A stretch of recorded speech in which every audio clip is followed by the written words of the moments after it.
Hello friends, welcome back to my channel law classes by Monica. आज का हमारा topic है प्रॉपर्टी लॉ का नोटिस क्या होता है, मतलब संसूचना से क्या अभिप्राय है और सूचना के आवश्यक प्रकार कौन कौन से हैं। Theory of notice. इसके पहले मैं प्रॉपर्टी लॉ का संपत्ति अंतरण से क्या तात्पर्य है, संपत्ति अंतरण के लिए कौन सक्षम व्यक्ति है और किन संपत्तियों का अंतरण किया जा सकता है, उसके बारे में मैं पिछले वीडियो में मैं बता चुकी हूँ। तो अगर आपने हमारा पिछला वीडियो नहीं देखा है तो देख जरूर लीजिएगा। और अगर आपको हमारा वीडियो पसंद आता है तो प्लीज़ लाइक एंड शेयर करना नहीं भूलिएगा और चैनल को सब्सक्राइब ज़रूर करिएगा और बेल आइकन ज़रूर प्रेस करिएगा ताकि आगे आने वाला वीडियो आप तक आसानी से पहुंच सके। तो चलिए चलते हैं आज के हमारे टॉपिक पे। सूचना का सिद्धांत क्या है। सूचना का सिद्धांत साम्य सिद्धांत से उद्भव हुआ है।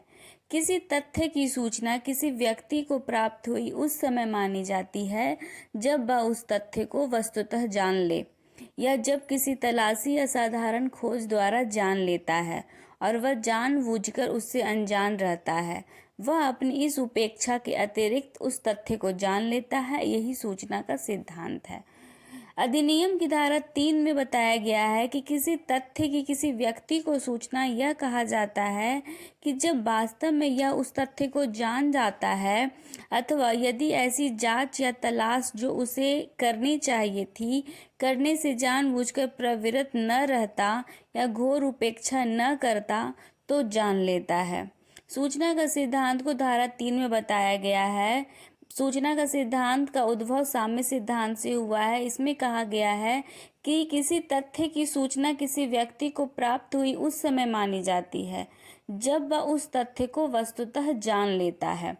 किसी तथ्य की सूचना व्यक्ति को प्राप्त हुई कब मानी जाती है, जब वह उस तथ्य को किसी विषय के बारे में वह जान ले, और अगर वह नहीं जानता तो किसी तलाशी या साधारण खोज द्वारा जान लेता है तो उसे सूचना कहा जाता है। सूचना का सिद्धांत उसे ही कहा जाता है। किसी व्यक्ति को किसी विषय के बारे में अगर जानना है तो उसे साधारण खोज या तलाशी द्वारा जब वह उस विषय के बारे में जान जाता है तो उसे कहा जाता है कि उस व्यक्ति को सूचना मिल गई है। सूचना के प्रकार कौन कौन से हैं। अधिनियम की धारा 3 निम्नलिखित प्रकार की सूचनाओं का उल्लेख करती है। पहला है वास्तविक सूचना। वास्तविक सूचना तथ्य की उस स्थिति को कहते हैं जिसमें संबंधित घटना की वास्तविक जानकारी संबंधित पक्षों को होती है। वास्तविक सूचना के मामलों में तथ्य की जानकारी प्रधान है। वास्तविक सूचना क्या है। वास्तविक सूचना तथ्य की उस स्थिति को कहते हैं जिसमें जो घटना हुई है, संबंधित घटना जो है वो वास्तविक जानकारी उस घटना में जो पक्ष थे वो जो जानकारी देंगे तो वो वास्तविक जानकारी होगी, तो उसे ही वास्तविक सूचना कहा जाता है। वास्तविक सूचना के आवश्यक गुण कौन कौन से हैं। पहला है निश्चित गुण होना चाहिए। वास्तविक सूचना का जो प्रभाव है तभी वैधानिक होगा जब पक्षों को संतुष्ट एवं निश्चित समाचार दे दिया गया हो। सूचना स्पष्ट होनी चाहिए, निश्चित होनी चाहिए, अन्यथा दूसरे पक्ष को प्रभावित नहीं कर सकेगी। वास्तविक सूचना का गुण। वास्तविक सूचना क्या है। किसी तथ्य की उस स्थिति को कहते हैं वास्तविक सूचना जिसमें संबंधित घटना जो घटना हुई है उसमें वास्तविक जानकारी जो है वो संबंधित पक्ष ही दे पाएगा, तो उसे इस वास्तविक सूचना के मामलों की तथ्य की जानकारी कहते हैं। इसमें वास्तविक आवश्यक गुण है निश्चित गुण होना चाहिए। जो सूचना दी जा रही है वास्तविक वो निश्चित होनी चाहिए, स्पष्ट होनी चाहिए और भ्रामक नहीं होना चाहिए और दूसरे पक्ष को प्रभावित न कर सके।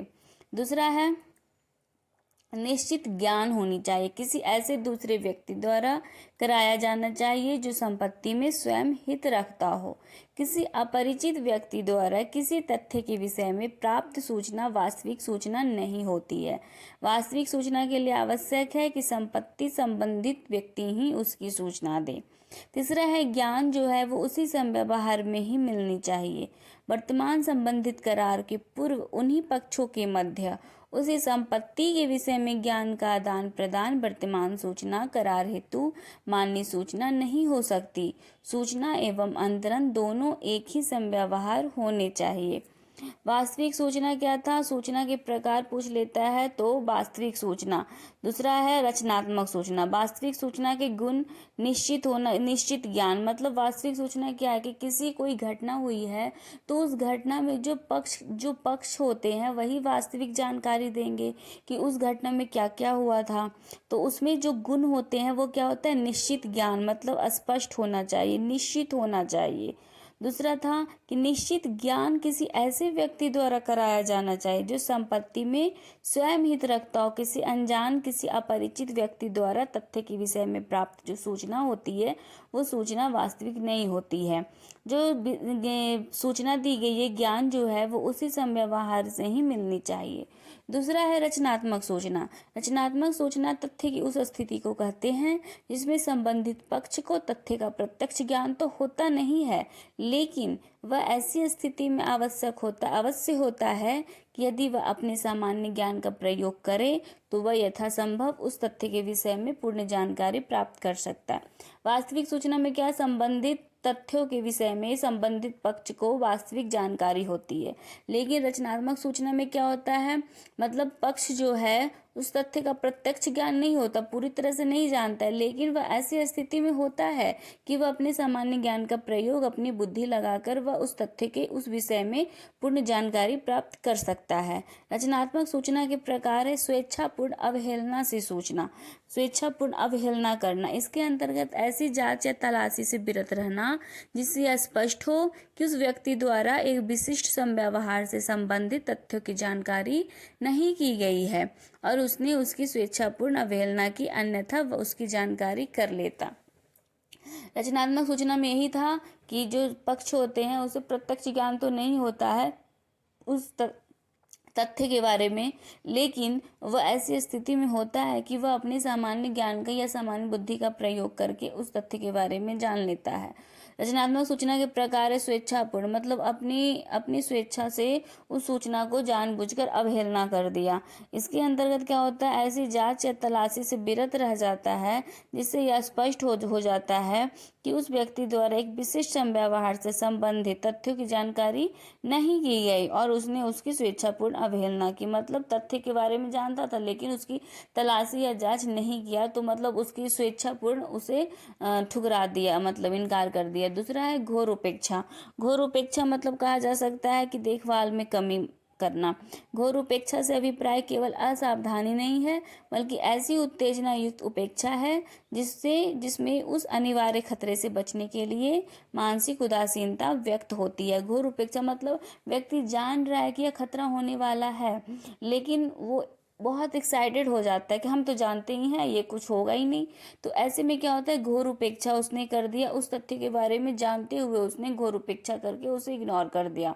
तीसरा है रजिस्ट्रेशन। रजिस्ट्रेशन भी अन्वयिक सूचना है, अर्थात जहां दस्तावेज का पंजीकरण आवश्यक होता है वहां पंजीयन करवाना एक अन्वयिक सूचना है। चौथा है अचल संपत्ति के अधिपत्य की सूचना। पहले यह स्पष्ट नहीं था कि अधिपत्य कहाँ तक रचनात्मक सूचना है। ठीक है, सामान्यतः यह समझा जाता था कि जो व्यक्ति अधिपत्य में है, मतलब कब्जा में है, उसके अधिकार की अप्रत्यक्ष सूचना माननी चाहिए। संपत्ति अंतरण अधिनियम की धारा 3 की स्पष्टीकरण 2 में स्पष्ट किया गया है कि जो व्यक्ति किसी अचल संपत्ति को या किसी ऐसी संपत्ति में कि किसी अंश या हित की अर्जित करता है, यह समझा जाएगा कि उस संपत्ति में उस व्यक्ति के हक की है। यदि कोई हो सूचना है उसका जिसका तत्समय उस पर वास्तविक अधिपत्य है। मतलब अचल संपत्ति के अधिपत्य की सूचना में क्या होता है? पहले यह स्पष्ट नहीं था कि कब्जा कहाँ तक प्रलक्षित है, मतलब रचनात्मक है। सामान्यतः यह समझा जाता था कि जो व्यक्ति अधिपत्य में है, मतलब कब्जा में है, उसके अधिकार की जो अप्रत्यक्ष सूचना माननी चाहिए। संपत्ति अंतरण अधिनियम अंतरण की धारा 3 के स्पष्टीकरण 2 में स्पष्ट किया गया है कि जो व्यक्ति किसी अचल संपत्ति को या किसी ऐसे संपत्ति में किसी अंश या हित की अर्जित करता है, मतलब कोई व्यक्ति है जो अचल संपत्ति या किसी ऐसी संपत्ति का अंश है उसमें अंश या हित अर्जित करता है, यह समझा जाएगा कि उस संपत्ति में उस व्यक्ति का हक है। 5वां है अभिकर्ता को सूचना। अधिनियम की धारा 3 में उल्लिखित है कि अभिकर्ता के द्वारा की गई जो सूचना होती है वो स्वामी को प्राप्त हुई सूचना मानी जाएगी। किसी तथ्य की अभिकर्ता को सूचना के लिए निम्न परिस्थितियों का होना आवश्यक है। सूचना की प्राप्ति उस समय होनी चाहिए जब वह मालिक की ओर से कार्य कर रहा हो। अभिकर्ता को सूचना, ये तीसरा प्रकार भी आप लिख सकते हैं, या रचनात्मक सूचना का ये प्रकार भी है कि अभिकर्ता की सूचना धारा 3 में बताया गया है कि अभिकर्ता के द्वारा जो प्राप्त हुई सूचना मानी जाती है वो स्वामी को प्राप्त हुई सूचना मानी जाएगी। मतलब अभिकर्ता को जो सूचना प्राप्त हुई है वो स्वामी को प्राप्त हुई मानी जाएगी। किसी तथ्य की अभिकर्ता को सूचना के लिए निम्न लिखित परिस्थितियों का होना आवश्यक है। सूचना की जो प्राप्ति है वो उस समय अभिकर्ता को होनी चाहिए जब वह मालिक की ओर से कार्य कर रहा हो। दूसरा है कि जो सूचना है वो अभिकरण के दौरान, मतलब जो काम कर रहा है उस कार्य के दौरान होनी चाहिए। सूचना अभिकरण के व्यापार से संबंधित होनी चाहिए। मतलब जिसमें अभिकर्ता कोई एजेंसी में अगर कोई कार्य कर रहा है तो जब अभिकर्ता को जो सूचना दी जाएगी वो एजेंसी के कार्य के दौरान होनी चाहिए सूचना। तीसरा था सूचना अभिकरण के व्यापार से संबंधित, जो एजेंसी में काम कर रहा है उस एजेंसी से संबंधित सूचना होनी चाहिए। और अभिकर्ता द्वारा छल पूर्वक उस सूचना को मालिक से छिपाना नहीं चाहिए। यदि कोई अभिकर्ता कोई सूचना अपने मालिक से छलपूर्वक गुप्त रखता है तो यह सिद्धांत कि अभिकर्ता की सूचना मालिक की सूचना लागू नहीं होती है। ठीक है, मतलब अभिकर्ता जो काम कर रहा है किसी कारोबार में या एजेंसी में, तो जो भी उसे सूचना मिलेगी वो मालिक से नहीं छिपाएगा। अगर वह गुप्त रखता है, मतलब सूचना को छिपाता है, तो यह सिद्धांत जो है वो सूचना का सिद्धांत जो है वो मालिक की सूचना नहीं होगी। अभिकर्ता की सूचना मालिक की सूचना नहीं होगी। Thanks for watching my video. अगर आपको हमारा वीडियो पसंद आए तो प्लीज़ चैनल को सब्सक्राइब करिएगा और बेल आइकन ज़रूर प्रेस करिएगा ताकि आगे आने वाला वीडियो आप तक आसानी से पहुंच सके। अगर आपको हमारा वीडियो पसंद आता है तो प्लीज़ लाइक एंड शेयर करना नहीं भूलिएगा। उम्मीद करते हैं आपको ये टॉपिक समझ में आया होगा और ये बहुत ही इम्पॉर्टेंट क्वेश्चन है।